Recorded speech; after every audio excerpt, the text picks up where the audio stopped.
All right, and we are live. What's up, Kevin Tacher? I have here Kevin Tacher, the title king, independence title, longtime friend. Thank you for coming on the show, Kevin. I'm gonna have a great time talking with you, man.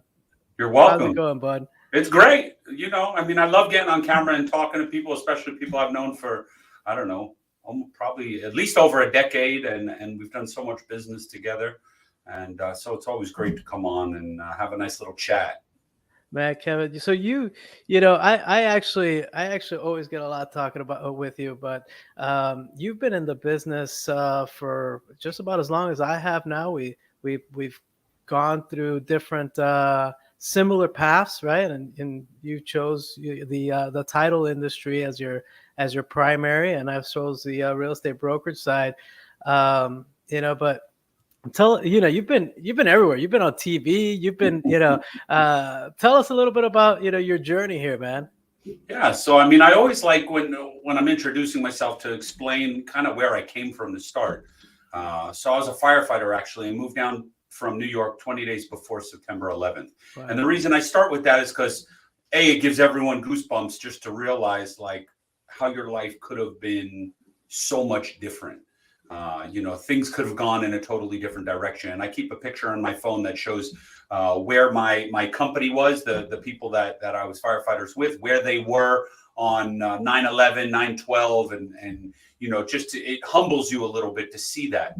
So then I moved down to Florida because I had an opportunity to get into the mortgage business. My uncle owned a mortgage company, and he said, "Listen, you just got married. Come down to Florida. I'm going to show you how you can make more money in 1 month than you're making in a whole year up there." So I was young. I said, "Well, what do I have to lose? Like, let me take a leave of absence. Let me come down to Florida. Let me see what it's like." And obviously, we're doing this podcast. I'm still in Florida 20 years later. I got into the mortgage business a little bit. Didn't know anybody, but found a mentor that mentored me in the mortgage business. And he's like, "Listen, kid, go get your real estate license. And what I'll tell you is I'll give you all the real estate leads. You find them a house. We'll work on the mortgage together, and you can double dip." I said, "This is great." But what I found is by being from New York, most people didn't have the same work ethic that I had. Right. They weren't willing to hustle as hard as I was, work nights, work weekends, work holidays.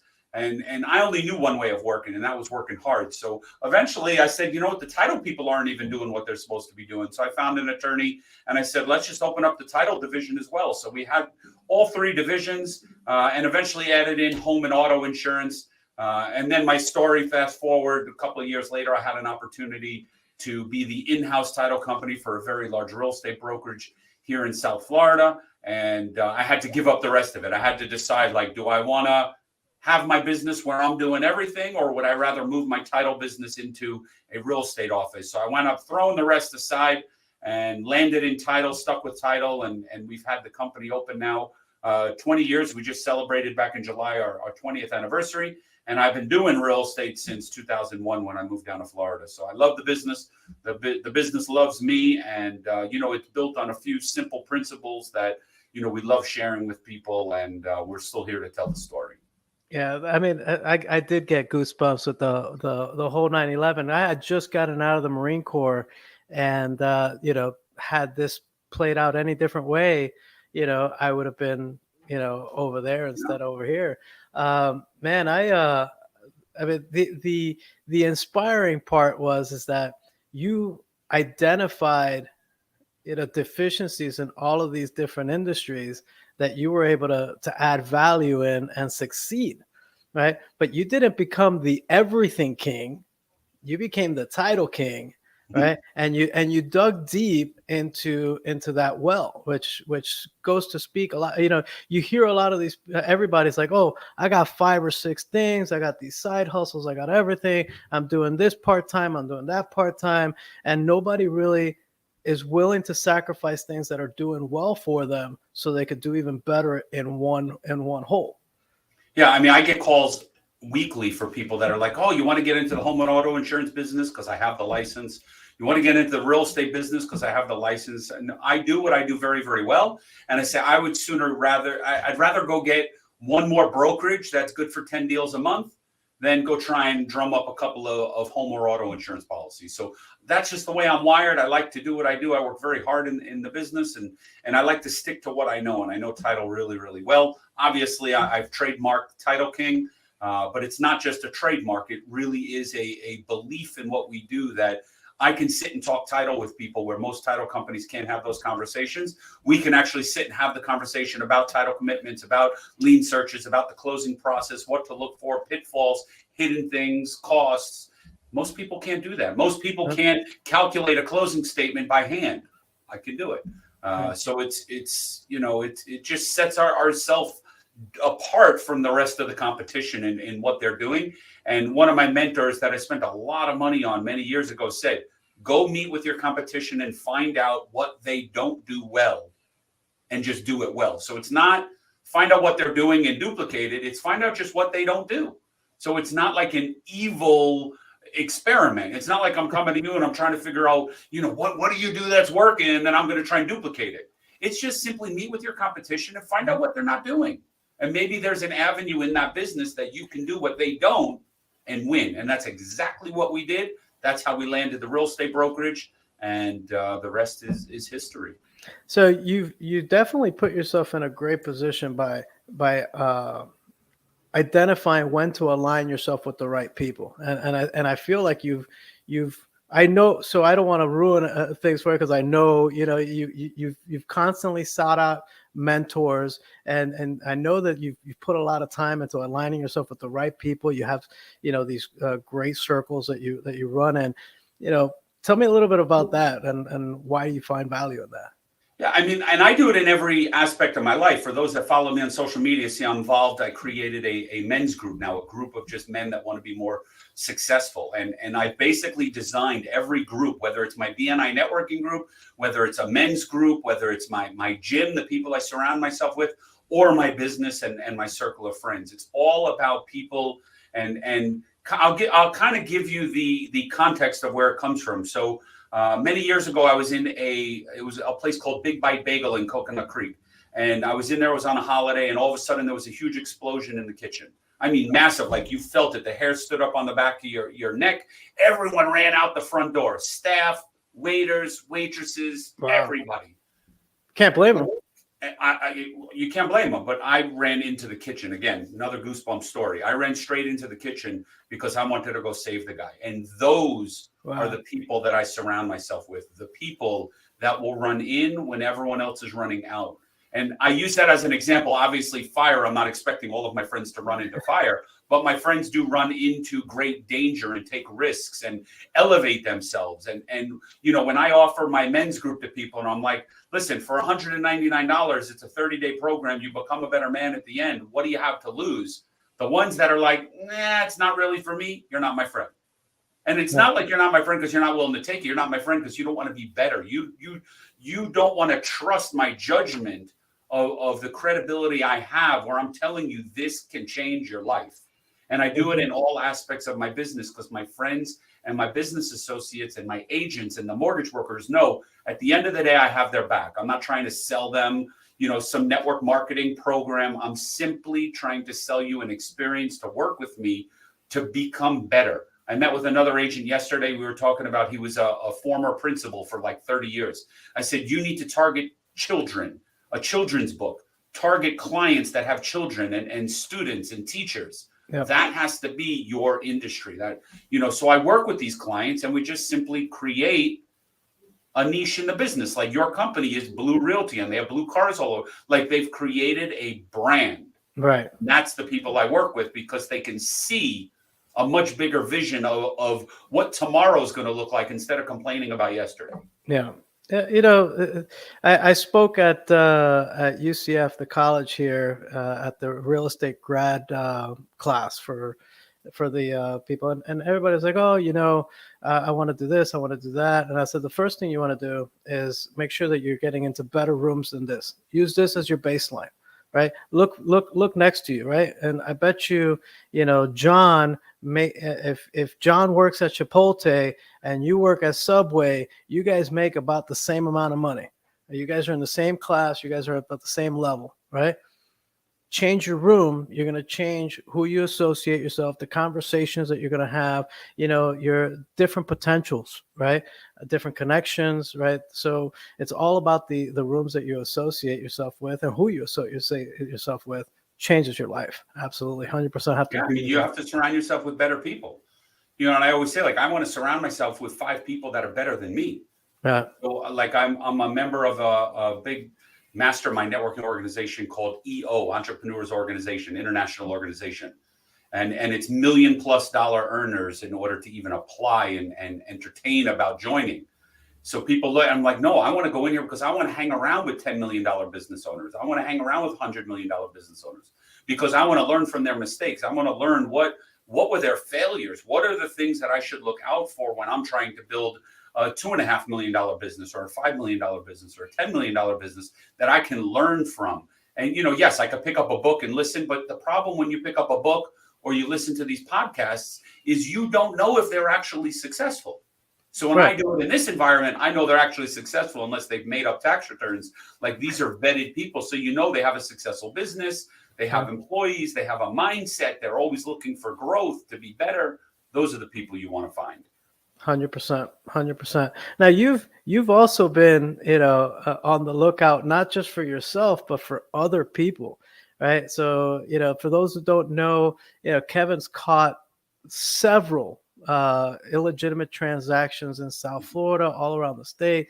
And you've been a vital key in stopping title fraud, people stealing other people's properties without them, no one's trying to sell these properties multiple times. So what do you, I mean, I'm actually always happy when you hit these people, but what are you seeing out there, like, nowadays? Yeah. So, I mean, the first question people always like that, like, why do you do it? And I go back to the same firefighter story. Like, I just have it in my blood to do right by the industry, and my competitors don't. So those are the things that I try and tell when I meet with other title, like, you need to focus on this stuff instead of just sending them away.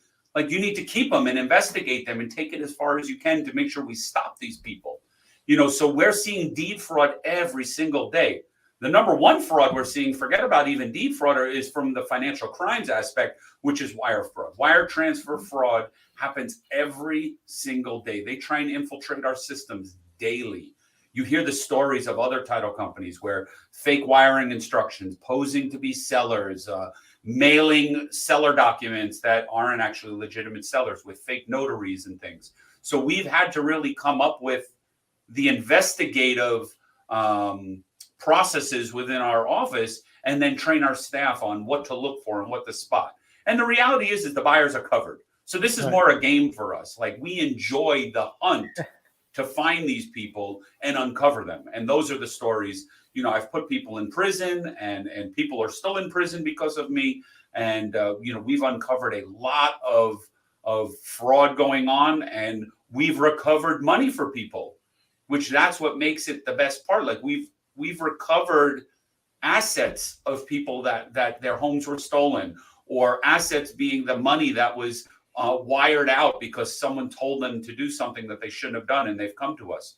So, we love doing it. And it's so important to choose who you do business with, and choose the people that are not, agents will call me all the time and they're like, can't you just send me regular wiring instructions? Why are the numbers blacked out? And I said, it's for your client's safety, because your email may be compromised, and then you're going to forward it to your client, then your client's going to be compromised. And now we have a problem, and you're going to try and blame me.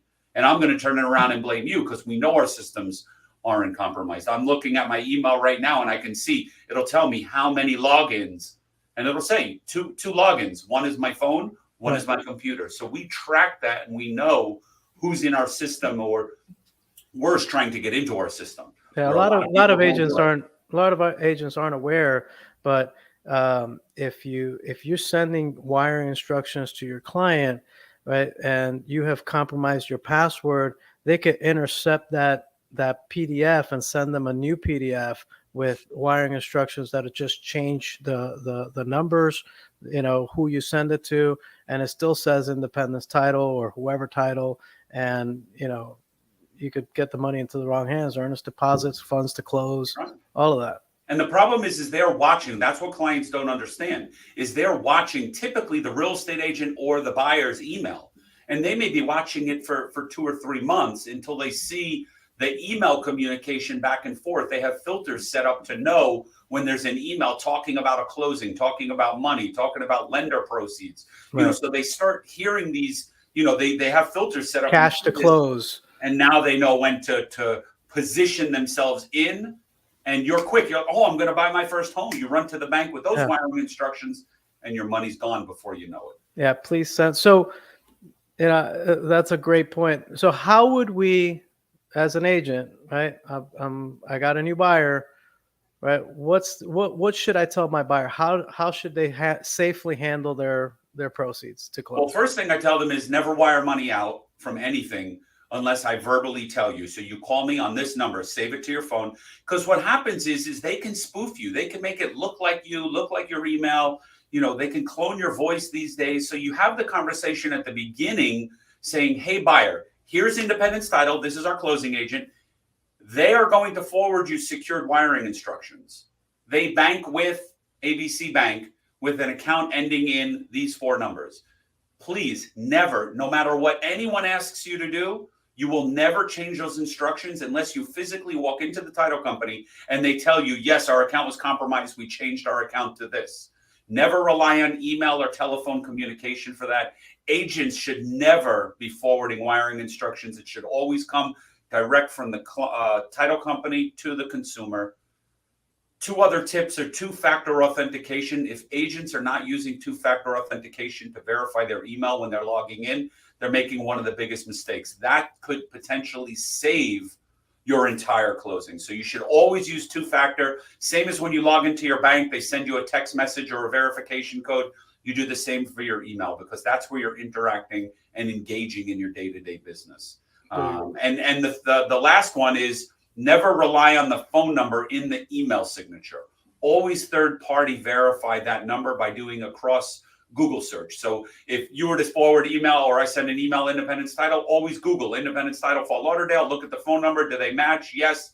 Now I can call. Because what happens is we've had clients where they'll just change the phone number in the email and you call that number and it sounds someone, they're trained, they know what to say, they know how to say it.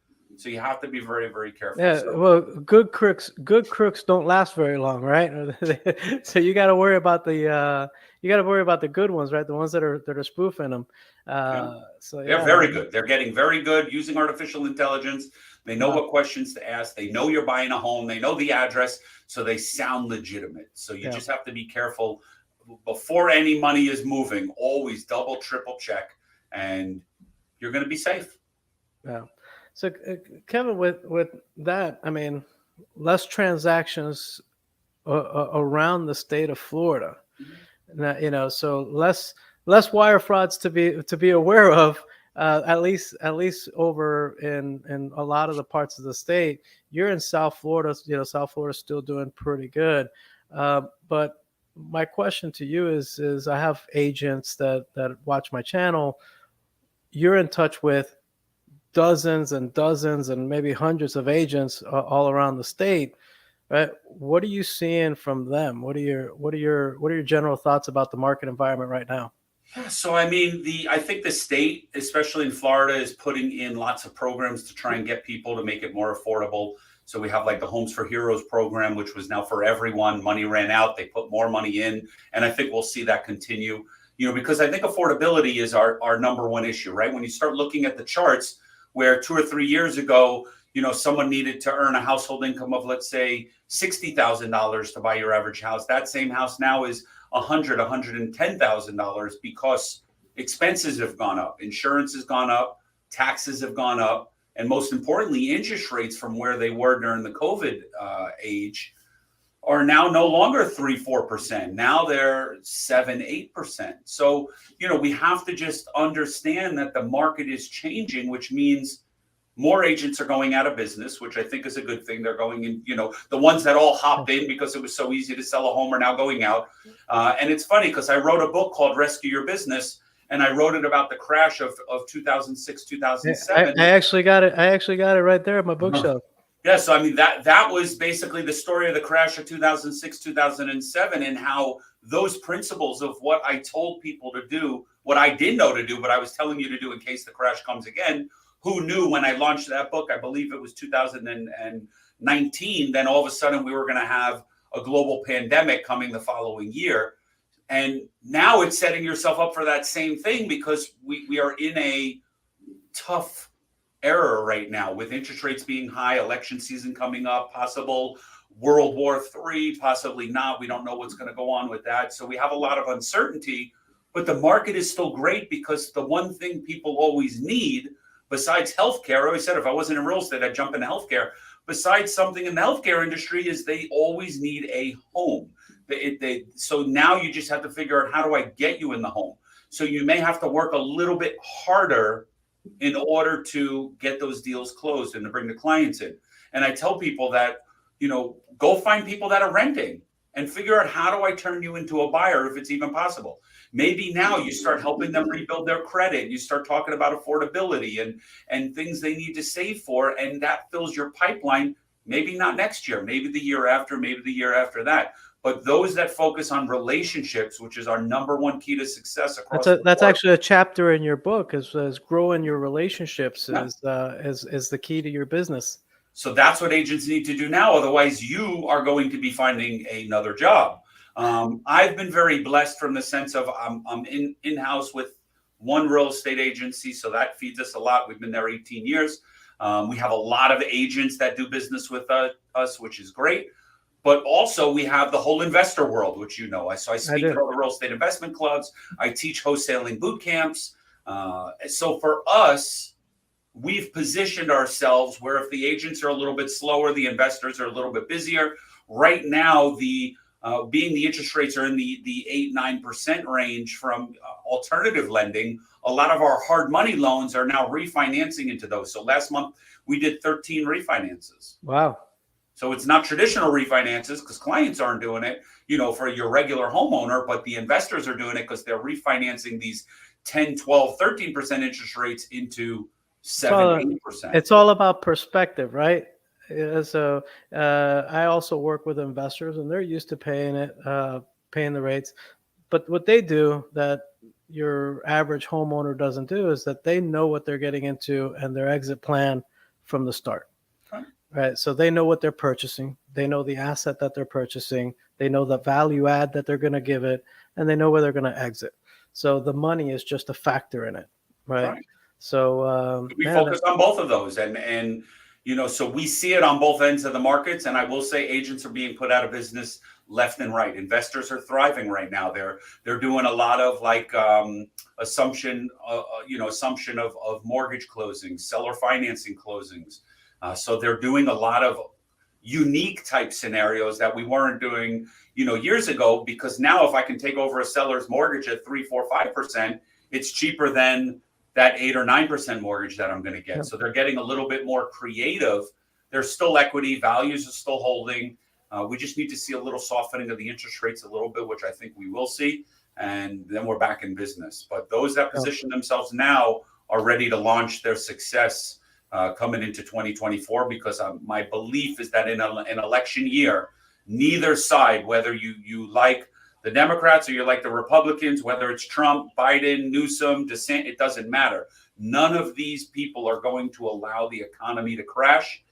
They will continue to figure out ways to keep it stable, which means we will continue to buy and sell homes. Yeah, there is a market cycle. Doesn't necessarily mean that we have to dip into real deep negative territories. And there is a possibility, there is a world where real estate property values don't take a nosedive in Florida. And, maybe some sections of Florida that are a little less populated, but with the amount of inventory, there's still going to be a need. And agents just need to position themselves to what's working.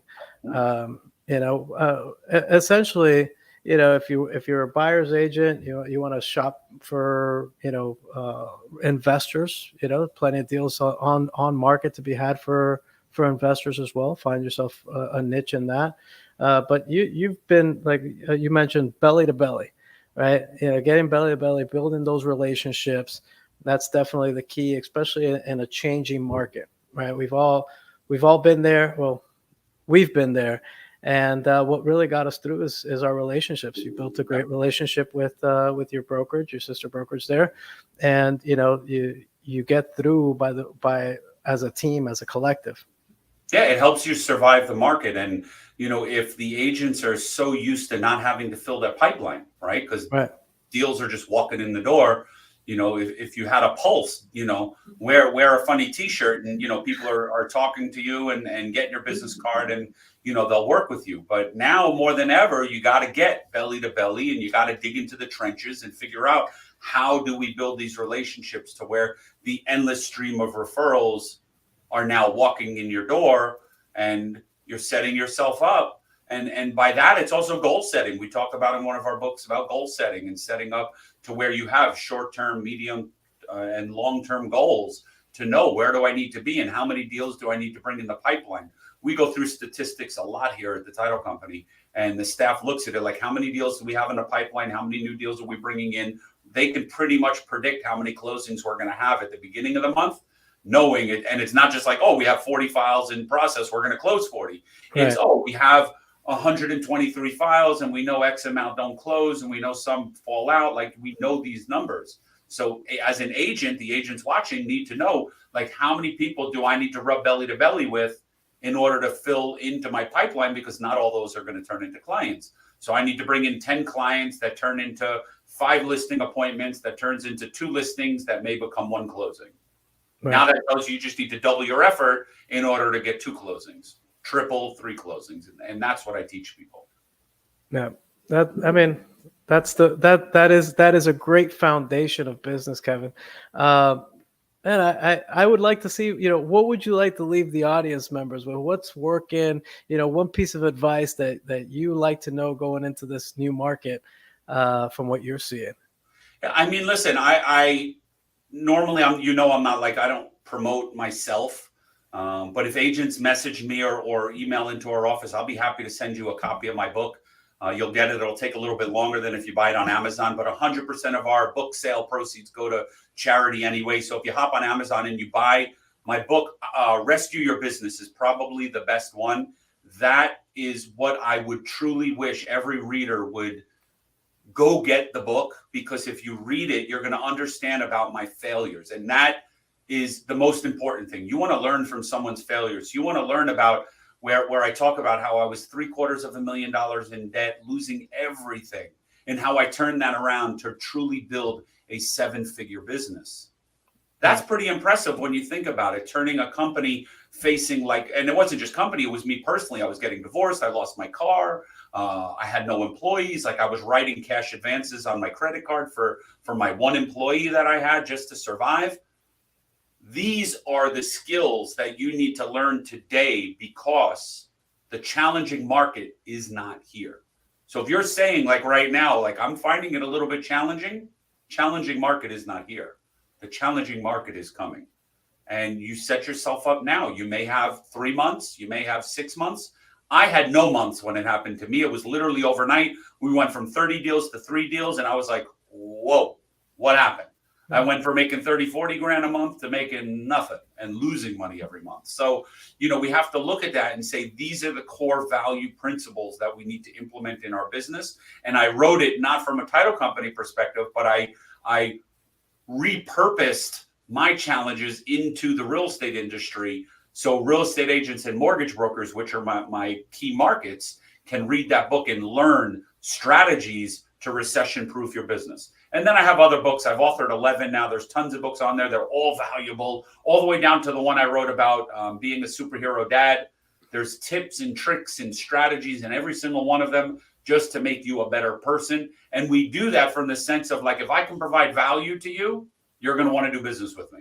100%. If I can change your life and change your business and help you, you're going to be like, whoa, this one simple tip transform my business. I wouldn't think of doing business with anyone else, as opposed to the title company that is always like, can you send me a deal? You got deals? Who are you closing with? Wow, well, how can I do business with you? Man, I don't even care. Haven't seen you in a while.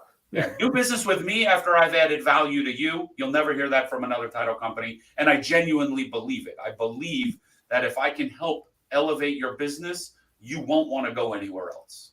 100%, 100%. I mean, I have nothing but great things to say about you, Kevin, and let everybody know where they can find you so that, we could get some book sales. And if you I can't recommend Rescue Your Business enough. It's an awesome book. Like I said, I was going to go get it on my shelf there, but man, awesome to catch up with you. There's a lot to learn from you, Kevin, and I hope to have you on the show again, man. So I appreciate you a lot, man. Thank you very much. Anyone who wants to get in contact, you can just Google Kevin Tacher, Independence Title. Look me up, Facebook, YouTube. We have a YouTube channel. We have a podcast. Just put my name in Google. You'll find me. And I'm very accessible. My cell phone's accessible. My email's accessible. I respond. And I look forward to helping anyone. Shoot me a message if you heard this. I'll be happy to have the office mail you out a copy. You don't even have to buy it. Because I'm so positive that book, if you just simply read it and do some of the assignments, will change the trajectory of your business and your life. I'll send you a free copy. Doesn't matter. 100%. Thank you so much, Kevin, man. I appreciate you, my brother. You're welcome, buddy. Thank you so much.